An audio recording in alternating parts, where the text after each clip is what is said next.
¿Cuántos muertos tiene a sus espaldas? No recuerdo. ¿Perdió la cuenta?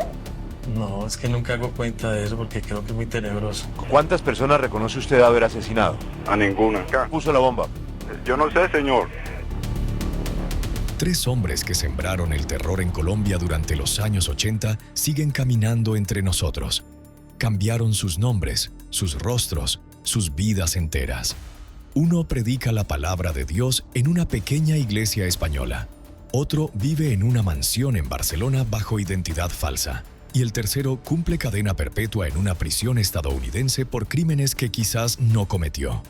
Son los últimos sicarios vivos de Pablo Escobar, hombres que ejecutaron las órdenes más sangrientas del cartel de Medellín y que hoy, décadas después, han logrado lo que parecía imposible: escapar tanto de la justicia como de la venganza.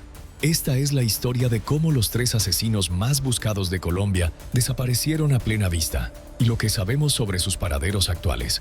Colombia, diciembre de 1993. El cuerpo de Pablo Escobar yace sobre un tejado en Medellín. La caída del líder del cartel de Medellín marca el fin de una era sangrienta.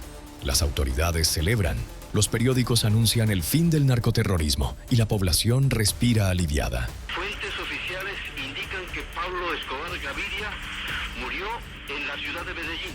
Volvemos a la noticia del día, la muerte del narcotraficante Pablo Escobar. Pablo Escobar has been killed. Pero algo inquietante ocurre en las semanas siguientes. Los principales sicarios de Escobar, aquellos hombres que ejecutaron sus órdenes más terribles, comienzan a desaparecer uno a uno. No desaparecen porque hayan sido eliminados. Desaparecen porque se vuelven fantasmas. Cambian sus identidades, modifican sus rostros con cirugías, cruzan fronteras con documentos falsos y se esfuman del radar de las autoridades. Algunos se entregan temporalmente, cumplen condenas sorprendentemente cortas y luego vuelven a desaparecer. Otros nunca son capturados. La pregunta que ha intrigado a investigadores durante décadas es: ¿cómo lograron estos hombres, responsables de cientos de homicidios, desaparecer tan efectivamente? ¿Qué redes de protección los mantienen ocultos? Y lo más inquietante, ¿dónde están ahora? Durante años, las autoridades colombianas y estadounidenses han seguido pistas, rumores y testimonios para localizar a estos 3 hombres. Pero la información es contradictoria. Un informe sitúa a uno de ellos como pastor de una iglesia en España. Otro documento confidencial sugiere que uno vive bajo protección gubernamental con identidad falsa. Y el tercero, quizás el caso más polémico, permanece en una prisión de máxima seguridad en Estados Unidos, posiblemente condenado por un crimen que no cometió. Lo que hace este caso particularmente desconcertante es que estos hombres no son figuras anónimas. Fueron rostros conocidos, temidos en su época. Sus fotografías circularon en periódicos y carteles de Se Busca. Sus nombres eran pronunciados en voz baja por miedo a represalias y, sin embargo, lograron desvanecerse. Hoy, tras una investigación exhaustiva de archivos desclasificados, testimonios de exagentes y documentos filtrados, podemos reconstruir no solo quiénes fueron estos 3 sicarios, sino también seguir su rastro hasta sus posibles ubicaciones actuales. Esta es la historia de los últimos supervivientes del imperio criminal más sangriento de la historia reciente de Latinoamérica, y cómo han logrado vivir una segunda vida mientras las familias de sus víctimas siguen esperando justicia. Para entender cómo estos 3 hombres llegaron a convertirse en los sicarios más temidos de Colombia, debemos retroceder a la Medellín de finales de los años 70 y principios de los 80. Una ciudad en transformación, donde la pobreza extrema de las comunas contrastaba con la creciente riqueza de una nueva clase social, los narcotraficantes. Pablo Escobar no construyó su imperio criminal solo. Necesitaba un ejército leal, hombres dispuestos a ejecutar sus órdenes sin cuestionarlas. Y los encontró principalmente en las comunas nororientales de Medellín, barrios marginales donde jóvenes sin oportunidades vieron en el crimen organizado una vía de escape a la miseria. El reclutamiento seguía un patrón. Primero pequeños encargos, luego tareas más complejas y finalmente la prueba definitiva que los convertiría en sicarios de confianza. Muchos comenzaban siendo simplemente mensajeros o vigilantes, pero aquellos que demostraban sangre fría y lealtad ascendían rápidamente en la estructura criminal. La organización de Escobar funcionaba con células semi-independientes. Cada grupo de sicarios tenía un líder que respondía directamente a Escobar o a sus lugartenientes más cercanos como Gustavo Gaviria o John Jairo Arias Pinina. Esta estructura compartimentada tenía un propósito. Si una célula caía, el resto de la organización podía seguir funcionando. Los 3 hombres que rastrearemos en esta investigación no eran sicarios comunes. Cada uno ocupaba una posición estratégica dentro del cartel. Luis Carlos Aguilar Gallego, alias El Mugre, era el conductor personal de Escobar, siempre a su lado, testigo de conversaciones y decisiones que pocos conocieron. Carlos Mario Alzate Urquijo, alias El Arete, era familiar directo del capo, experto en explosivos y responsable de algunos de los atentados más devastadores. Y Dandeni Muñoz Mosquera, alias La Quica, era un joven sicario que acabaría pagando por crímenes que posiblemente no cometió. Entre 1984 y 1993, el cartel de Medellín desató una guerra sin precedentes contra el Estado colombiano. Más de 500 policías fueron eliminados en Medellín, 4 candidatos presidenciales cayeron víctimas de atentados y cientos de civiles perdieron la vida en ataques con explosivos.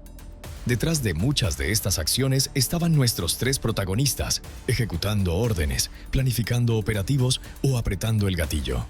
Cuando Escobar fue abatido en diciembre de 1993, la estructura del cartel se desmoronó.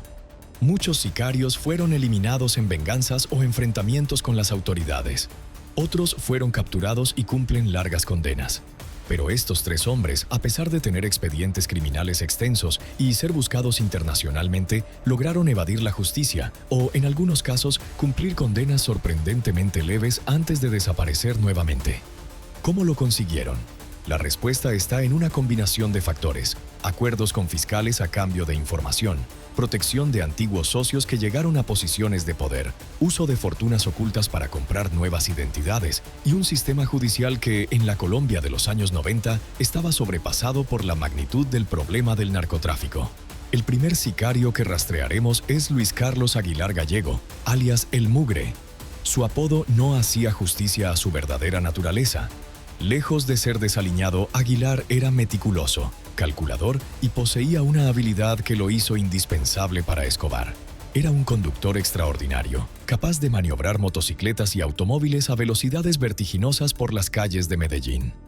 El Mugre no era cualquier escolta, nos explica un exagente del bloque de búsqueda que prefiere mantener su identidad en reserva.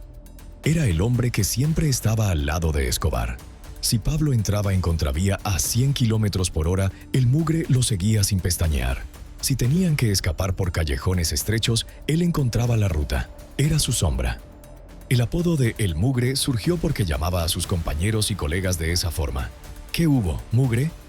La primera vez que se relaciona oficialmente a Luis Carlos con el narcotráfico fue cuando su nombre estuvo involucrado en la compra de un avión que tendría como objetivo el transporte de sustancias ilegales en 1988, pero se dice que fue contratado por Escobar mucho antes y se convirtió en uno de sus escoltas de confianza. Esta cercanía física con Escobar le dio a Aguilar un conocimiento privilegiado. Estaba presente en reuniones cruciales, conocía las casas seguras, los túneles de escape, los contactos. Y aunque su función principal era la de conductor y escolta, los archivos judiciales lo vinculan a numerosos homicidios de policías durante la época en que Escobar ofrecía recompensas por cada agente eliminado. Según anécdotas de John Jairo Velázquez, alias Popeye, otro sicario de Escobar, el Mugre era el compañero de Escobar en el fútbol. Organizaba los partidos entre colegas en la Hacienda Nápoles y en la Catedral e incitaba a los otros sicarios a entrarle duro y quitarle la pelota al patrón sin miedo. Dentro del cartel, uno de los mejores amigos de El Mugre era Otoniel González, alias Otto. Mientras Otto era alguien amargado y con seriedad constante, El Mugre siempre tenía una sonrisa en su rostro y era muy amable. No fumaba ni tomaba.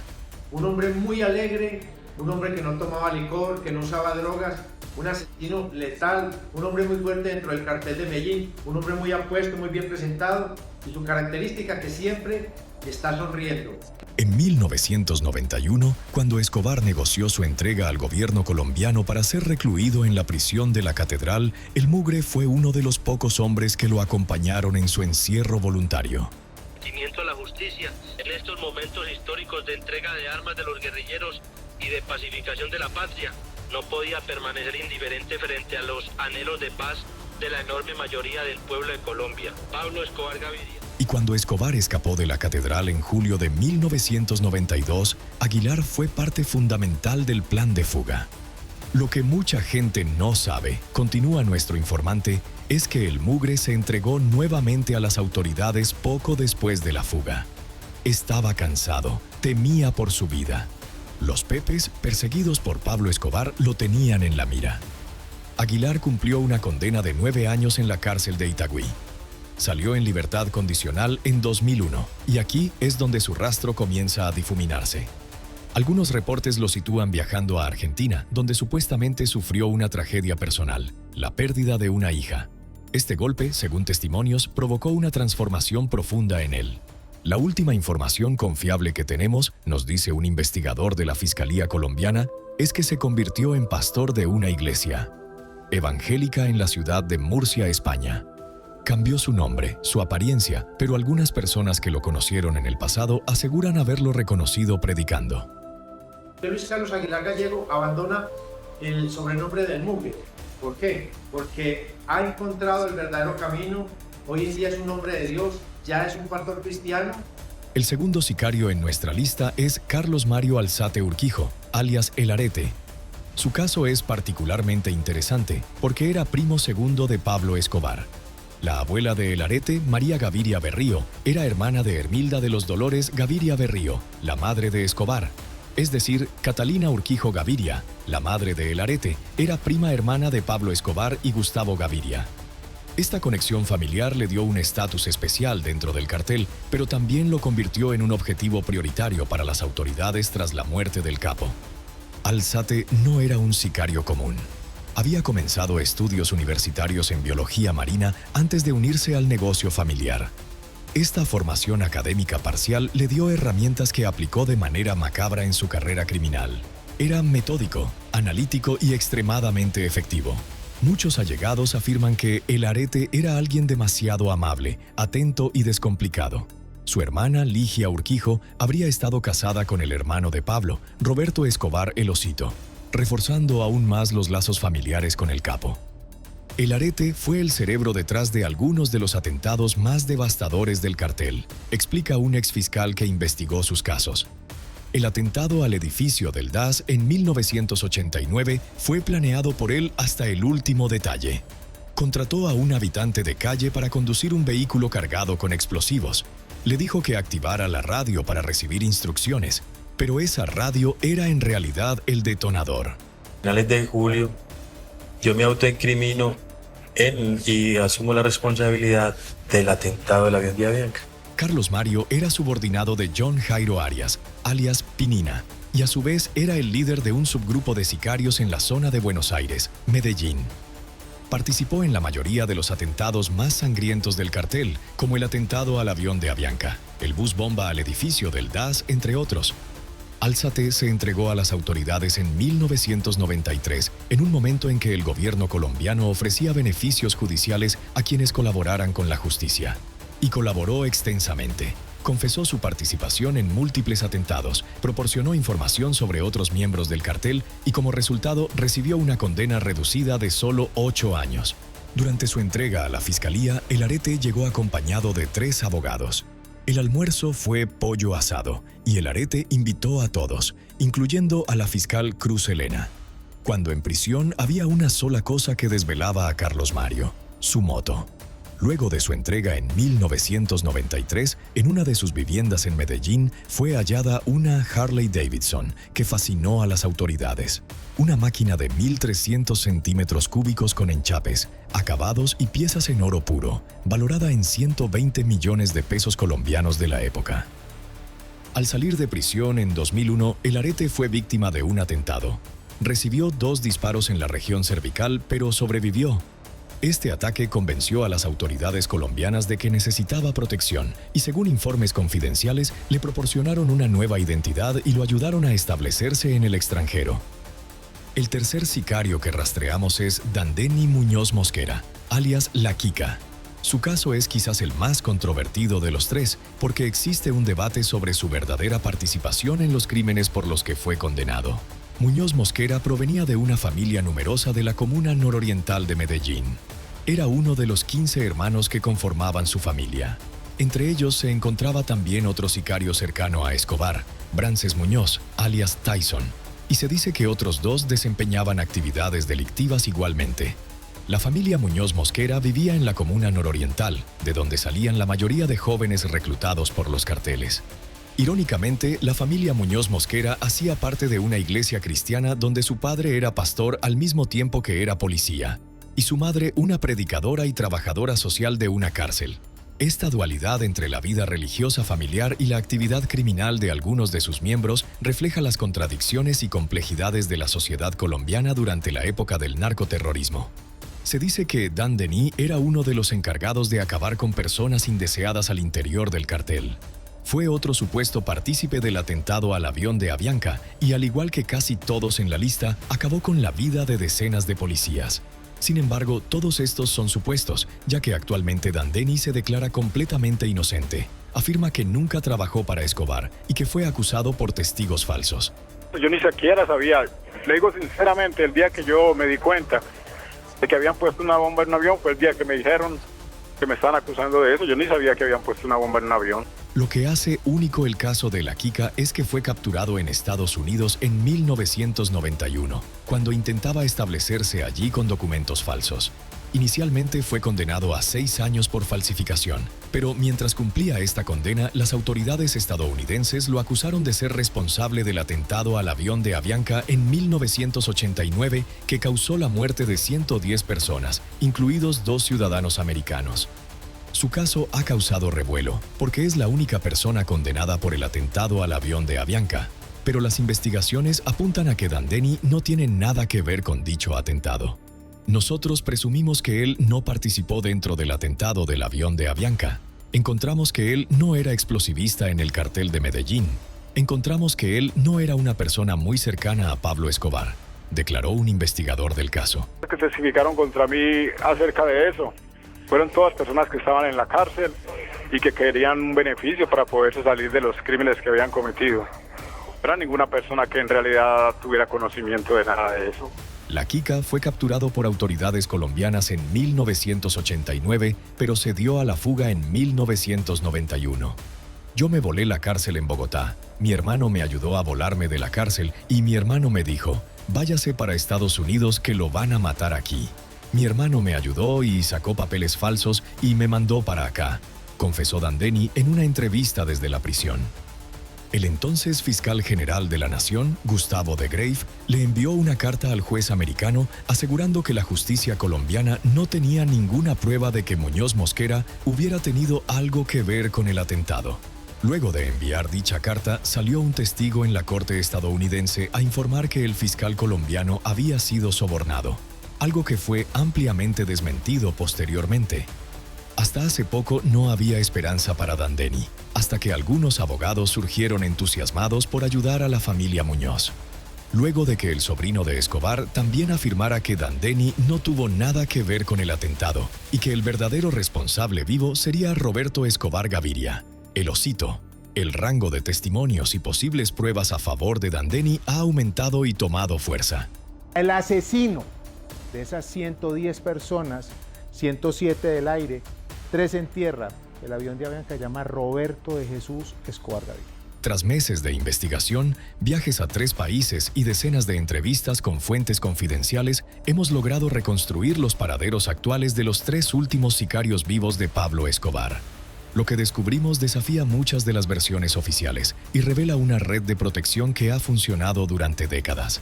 Comencemos con el mugre. Nuestra investigación confirma que Luis Carlos Aguilar Gallego sí se convirtió en pastor evangélico, pero existe un debate sobre su ubicación actual. Mientras algunas fuentes oficiales mencionan que podría estar en Murcia, España, dedicándose a ser sacerdote en alguna iglesia, habiendo abandonado la avaricia y todas las cosas terrenales para dedicarse a las cosas de Dios, otros testimonios sugieren que podría estar en Argentina.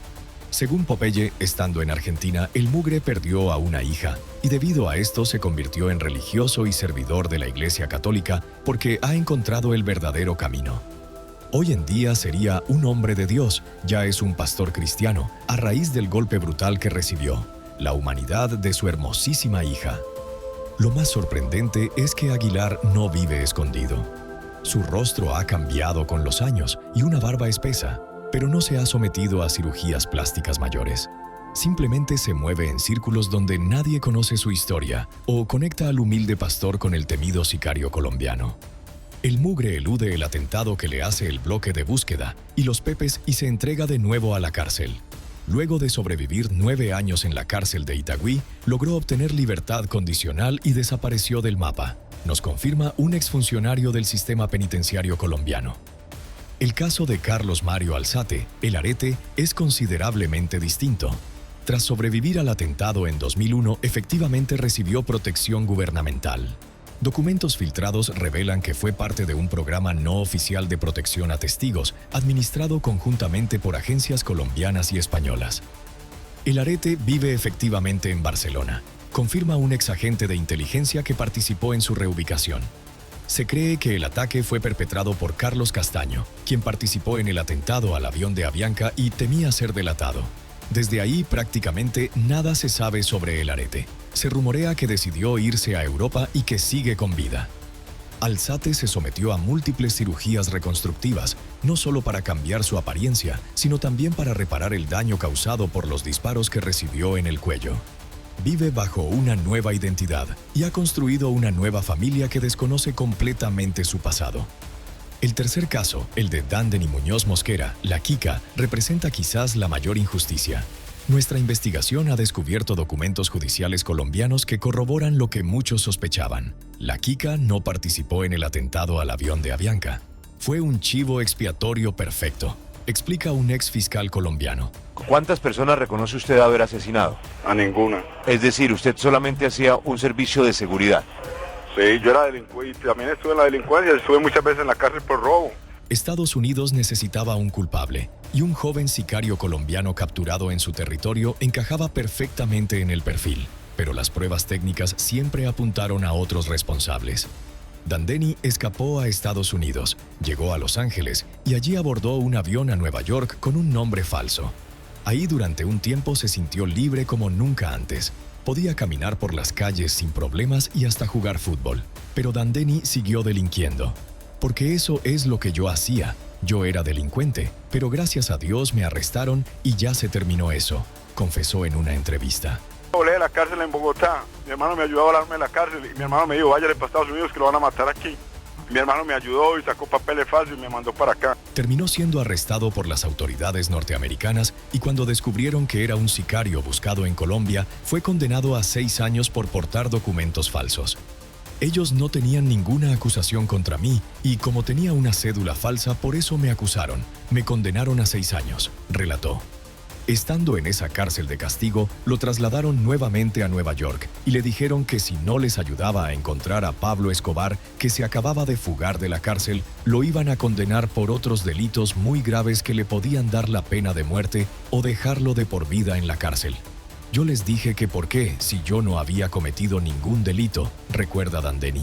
Se le acusó de haber producido y exportado en territorio estadounidense toneladas de sustancias ilegales y de haber eliminado a 2 ciudadanos americanos, los 2 que iban en el vuelo de Avianca. O sea, usted en Colombia no está acusado de haber matado a los 100 colombianos y en Estados Unidos sí de haber matado a los 2 americanos. Eso es algo muy ilógico. Imagínese, en el país donde sucedieron los hechos y que ha hecho la investigación, nunca me acusaron de ello. Y en un país ajeno a los hechos, con puras mentiras, con testigos falsos, me condenaron por ello. Denuncia Dandeny desde la prisión. Los 3 últimos sicarios vivos de Pablo Escobar representan diferentes facetas de un mismo fenómeno.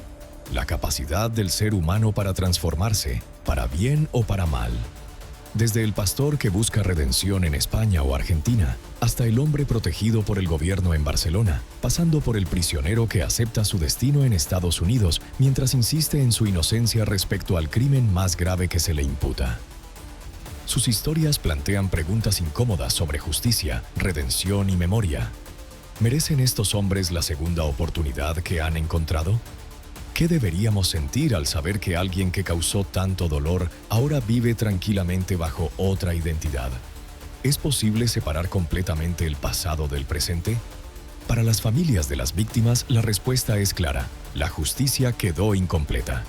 Muchos de ellos siguen buscando respuestas, cierres, alguna forma de reparación que nunca llegó. Mientras tanto, en diferentes rincones del mundo, 3 hombres envejecen llevando consigo los secretos de una de las organizaciones criminales más sanguinarias de la historia. Algunos intentan redimirse, otros simplemente sobreviven, pero todos comparten una realidad. Son los últimos testigos vivos de una época oscura que Colombia intenta dejar atrás, pero cuyas sombras siguen proyectándose sobre el presente.